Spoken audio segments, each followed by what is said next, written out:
আপনারা জানেন এই বিবাড়িয়ার জমিনে ওনার পদাচরণ আজকের নয়, দীর্ঘ 50 বছর ধরে এই বিবাড়িয়ার জমিনে তিনি আগমন করছেন, ঠিক কিনা? আজকের ভাদুঘর শাহে জামে মসজিদ, এই মসজিদ যার অবদানে আপনারা এত সুন্দর করে সুসজ্জিত করেছেন, যার অবদানে আজকের এই ভাদুঘরবাসী আহলে সুন্নাত ওয়াল জামাতের দাবি করতে পারছেন, যার অবদানে আজকে দাঁড়িয়ে সর্বোচ্চ সম্মানের সাথে আল্লাহ তাআলার হুকুম মোতাবেক, নির্দেশ মোতাবেক সূরা আল আহজাবের 56 নম্বর আয়াতের প্রতিফলন সালাতু সালাম ইয়া নবী সালাম আজকে দাঁড়িয়ে দাঁড়িয়ে আমরা এই জায়গায় আদায় করেছি। এই সুন্দর পরিবেশ আজকে যার অবদান আমরা পেয়েছি তিনি আর কেহ নয়, তিনি হচ্ছেন আল্লামা হাফেজ কারি সৈয়দ সাইফুর রহমান নিজামী শাহ, ঠিক না ঠিক? প্রিয় ভাইয়েরা আমার, আমরা সবাইকে ভালোবাসি, সবার জন্য আমরা কাজ করি। আল্লাহর মহান ওলিগণ কেবল একটা শ্রেণীর জন্য নয়, সকল মানুষের জন্য ওলিরা আসেন। আপনারা জানেন হযরত গেসুদার আস রহমাতুল্লাহ আলাইহি তিনি শুধু মুসলমানের জন্য নয়, সকল মানুষকে উদ্ধার করার জন্য এসেছেন। শাহজালাল শাহপরান রহমাতুল্লাহ আলাইহি সিলেটের জমিনে আসতে শুধু মুসলমানকে উদ্ধার করে নাই, সকল মানুষকে তিনি উদ্ধার করেছেন। এভাবে আমরা যদি দেখি আউলিয়া কেরামের ইতিহাস যদি পর্যালোচনা করি তাহলে আমরা স্পষ্ট হব আউলিয়া কেরামরা কোন এক শ্রেণীর জন্য নয়, সকলের জন্য। তাই আজকের যিনি মহান বলি প্রমাণিত, এটা দাবির বিষয় নয়। 109 বছর বয়সেও আজকে ঠিক 50 বছর আগে যে ওয়াজ করেছেন, প্রিয় নবীর পক্ষে সবাইকে আহ্বান করেছেন সব বাতিল থেকে মুক্ত হয়ে প্রিয় নবীর প্রেমে উজ্জীবিত হওয়ার জন্য, প্রিয় নবীর প্রেমে উৎসর্গিত হওয়ার জন্য যেই আলোচনা করেছেন, এখনো তিনি সেই একই আলোচনা করে যাচ্ছেন, ঠিক না ঠিক? তিনার আলোচনা সব বাতিল থেকে মুক্ত হওয়ার আলোচনা, তিনার আলোচনা মিথ্যা কুফর জুলুম থেকে, অন্যায় অবিচার থেকে মুক্ত হওয়ার আলোচনা।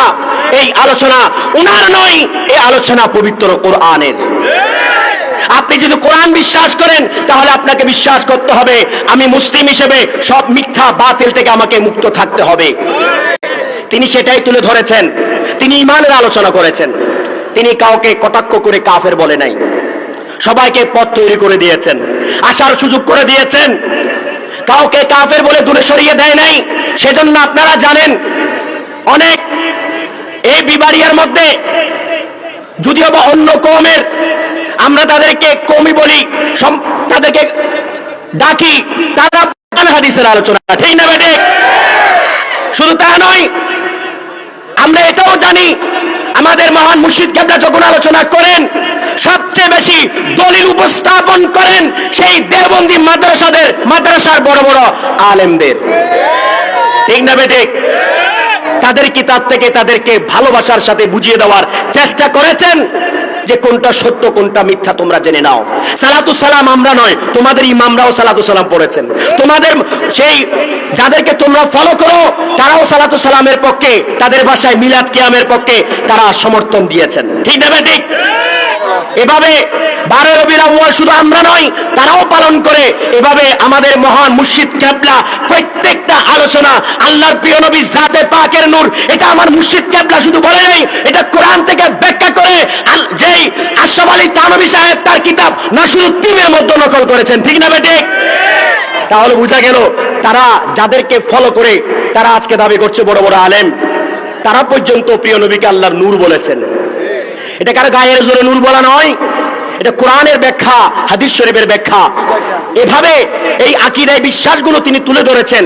সেটা শুধু ওনার মন গড়া কথা দিয়ে নয়, কোরআন হাদিসের সাথে আপনাদের সেই বড় বড় আলেম নামধারী যাদেরকে আপনারা ফলো করেন, সেই তাদের কিতাবের রেফারেন্স দিয়ে তিনি তুলে ধরেছেন, যার কারণে আপনারা দেখেছেন এই বিবাড়িয়ার মানুষরা দলে দলে যখন দলিল সহ আলোচনা শুনেছেন, প্রমাণ পেয়েছেন, দলে দলে মানুষ আহলে সুন্নাত ওয়াল জামাতের আকীদায় ছুটে এসেছে। ঠিক না বেটে?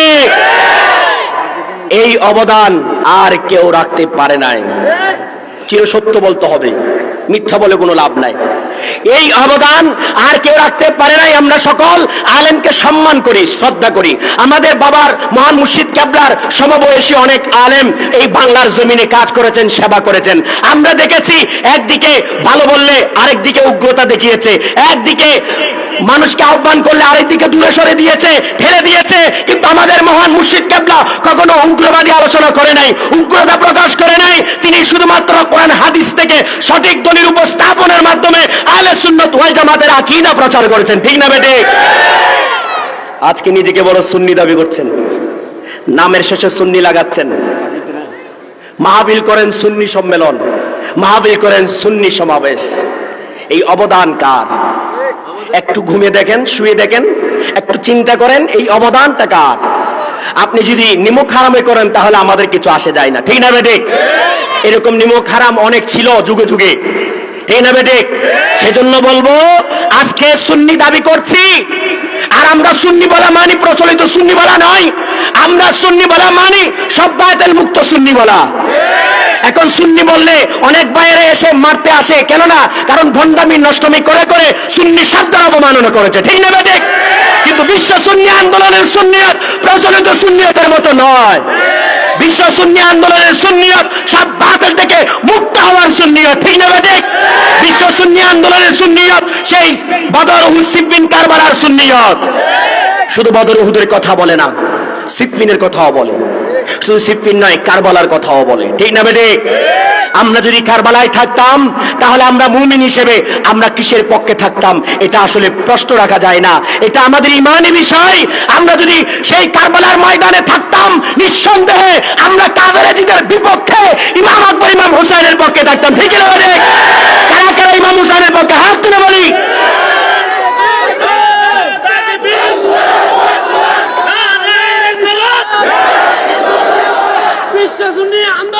জিন্দাবাদ, বিশ্ব শরীয়ত বিপ্লব জিন্দাবাদ, জিন্দাবাদ। সব মানুষ ভাই ভাই, মানবতার দুনিয়াতে জীবন সুশাসন, মানবতার সুশাসন, দরবারে রহমানিয়া জিন্দাবাদ। প্রিয় উপস্থিতি, মহান মুর্শিদ কেবলা 109 বছর বয়সে কষ্ট করে এ পর্যন্ত আসছেন। আসলে ওনাকে বসিয়ে রেখে আমার কিছু কথা বেয়াদবি হলো বলতে হচ্ছে, তাই আপনারা ক্ষমার দৃষ্টিতে দেখবেন। মহান মুর্শিদ কেবলা তো অবশ্যই আমাকে ক্ষমার দৃষ্টিতে দেখবেনই। তাই সবাইকে বলছি, আমরা যদি কারবালার ময়দানে থাকতাম, এটা প্রশ্ন রাখা হয় না, এটা বাস্তব সত্য যে আমরা সবাই কুফাবাসীর মতো বেঈমান থাকতাম না, আমরা সবাই ইমাম আকবর, ইমাম হুসাইনের পক্ষে থাকতাম। এর পূর্বে কারবালা যারা ঘটিয়েছে, আমরা যদি সিফফিনের ময়দানে থাকতাম তাহলে নিঃসন্দেহে আমরা মাওলা আলা, মাওলা আলীর পক্ষে থাকতাম। ঠিক না বেটে?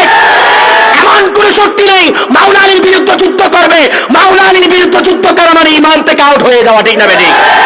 কেননা আল্লাহ রাসূল বলেছেন, আল্লাহুম্মা আদিল হাক্কা মাহু হাইসু দার। ওহে আল্লাহ, আমার আলী যেদিকে হককে সেদিকে নিয়ে যান। অতএব মাওলা আলী হকের দলিল, ইসলামের দলিল, ঈমানের দলিল, জান্নাতের দলিল, রহমতের দলিল, নিয়ামতের দলিল, আল্লাহর দলিল, রাসূলের দলিল। অতএব মাওলা আলীর বিরুদ্ধে কেউ গেলে তাকে আর মুমিন বলার সুযোগ নাই।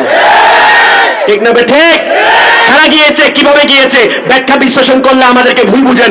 আপনাদেরকে বলছি, আপনারাই গবেষণা করুন, কিতাব পড়ুন, পড়ালেখা করুন, দেখুন সিফফিনের যুদ্ধে কারা ছিল, মাওলা আলীর বিরুদ্ধে কারা যুদ্ধ করেছে। হযরত আম্মার বিন ইয়াসিরকে নির্মম ভাবে হত্যা করে, মাথা আলাদা করে অলিতে গলিতে কে ঘুরিয়েছে?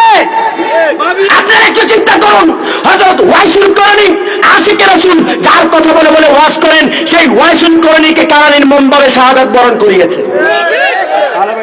এটা তো আসলে বলার অপেক্ষা রাখে না। একটু চিন্তা করেন, পড়ালেখা করেন, আপনারাই বুঝতে পারবেন। আমরা হয়তো নাম ধরি তাই অনেকে আমাদেরকে খারাপ ভাবেন। তাই আপনাদেরকে বলবো, যারা বিবেকবান, যারা জ্ঞানী, তাদেরকে আমরা বলবো যে আপনারা অবশ্যই এই বিষয়টা মাথায় রাখবেন। আমরা সিফফিনে, আমরা কারবালায়, আমরা বদরে, আমরা উহুদে, এক কথায় আমরা হকের সাথে আছি। যেখানে থাকি না কেন হকের সাথে। এখন আমরা আমার মহান মুর্শিদ কেবলার সাথে আছি। যুগে যুগে যারা হকের দলিল তাদের সাথে কিনা? আমরা ইমাম হায়াতের সাথে কেন আছি? ইমাম হায়াত হকের দলিল। আমরা মুর্শিদ কেবলার সাথে কেন আছি? মুর্শিদ কেবলা হকের দলিল। মুর্শিদ কেবলা, ইমাম হায়াত, তিনারা আমাদেরকে বলছেন বদর ও সিফফিন কারবালার আমানত বিশ্ব সুন্নি আন্দোলন। সব বাতিল থেকে মুক্ত হওয়ার প্ল্যাটফর্ম বিশ্ব সুন্নি আন্দোলন। ঠিক না ঠিক? শুধু খারিজিবাদ নয়, শিয়াবাদ সব বাতিল থেকে আমরা নিজেদেরকে রক্ষা করে সবাইকে রক্ষা করার যে প্ল্যাটফর্ম সেটা হলো বিশ্ব সুন্নি আন্দোলন। ঠিক না ঠিক? অতএব বিশ্ব সুন্নি আন্দোলনের ব্যাপারে আপনারা সজাগ থাকবেন, সতর্ক থাকবেন। অনেকে না বুঝে বিভ্রান্তি করতে পারে। সবাইকে হাত জোর করে আবেদন জানাবো, কোনো বিষয়ে যদি প্রশ্ন থাকে আমাদের মহান মুর্শিদ কেবলার কাছে আসবেন। ঠিক কিনা? সমাধান এখানে। আপনারা সমাধানের জন্য মুর্শিদ কেবলার কাছে দ্বারস্থ হবেন। সবার প্রতি উদাত্ত আহ্বান জানাবো। আর বিশ্ব সুন্নি আন্দোলন, এই বিশ্ব সুন্নি আন্দোলনের কোন কর্মসূচি যখনই ডাক দেওয়া হবে আপনারা সবাই ছুটে আসবেন। আমরা কাউকে মারতে বলি না, আঘাত করতে বলি না, আমরা কাউকে ধরতে বলি না, কাউকে গালি দিই না। আমরা শুধু সত্যটা বলি। সত্য অনেকের কাছে তিক্ত লাগে, তারপর আমরা সত্য বলছি এবং বলে যাব। কিয়ামত পর্যন্ত যতদিন জান আছে ততদিন আমরা সত্য বলে যাব। ঠিক না ভাই? সত্য বলতে আমাদের অভ্যস্ত, সত্যের জন্য আমাদের জীবন, অতএব সত্যের জন্য আমাদের মরণ। ঠিক না ভাই? অতএব যারা মিথ্যার সাথে আছে, বাতিলের দালালি করে, তাদের থেকে দূরে থাকবেন। যারা মিথ্যা, জুলুমের, কুফর, মিথ্যার যারা সংস্পর্শ থেকে যারা সত্যের বিপরীতে কাজ করে, সত্যের বিরোধিতা করে, তাদের থেকে সতর্ক থাকার আহ্বান জানিয়ে মহান মুর্শিদ কেবলার দামানে আসার জন্য, বায়াত গ্রহণ করে সত্যের সাথে থাকার জন্য বিশ্ব সুন্নি আন্দোলন, বিশ্ব ইনসানিয়ত বিপ্লবে সবাই মিলেমিশে কাজ করার উদাত্ত আহ্বান জানিয়ে আমি আমার বক্তব্য শেষ করছি। আসসালামু আলাইকুম ওয়া রাহমাতুল্লাহি ওয়া বারাকাতুহু।